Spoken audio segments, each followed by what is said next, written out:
dia. Tengok Proton Saga, Proton re. Usia dia lahir tahun 93. Tahun 93. Berkira lah 2025 bulan 10 lah. Tu enjin lah. Enjin bermuai sikit. Allah. Buat dia malas sikit, tapi enjin dia memang ori lagi. Nak sedap lagi, tak ada kasak lagi. Tu dia. Okay, bateri buah bagus. Tu. Enjin tak ada problem lagi. Bayangkan 30 apa tahun lah, 32, 33 tahun lah. Enjin original lagi. Kondisi, tengok lah. Dah lekang lah, cek je lekang lah. Yalah. Tahu lama. Tapi lama-lama pun jangan main-main. Ni kondisi dia. Lekang banyak dah tu. Sian,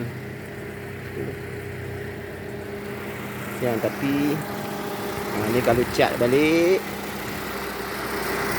tegak lah. Ini okey lagi. Kau dengar ni okey lah. Ini okey lagi, kondisi lebih baik lagi. Tapi kalau nak jual tak jual. Sayang ni, sayang ni, antik lah.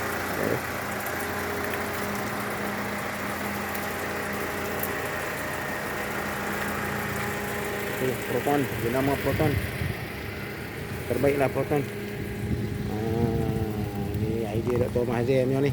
Ni salah satu jasa dia lah.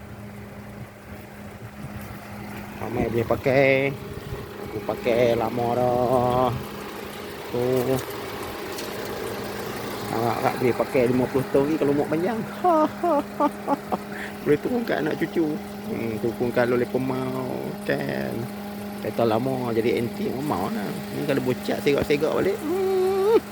Rebut ni tak nak ni. Okey. Bye-bye. Salam Proton. Malaysia Madani.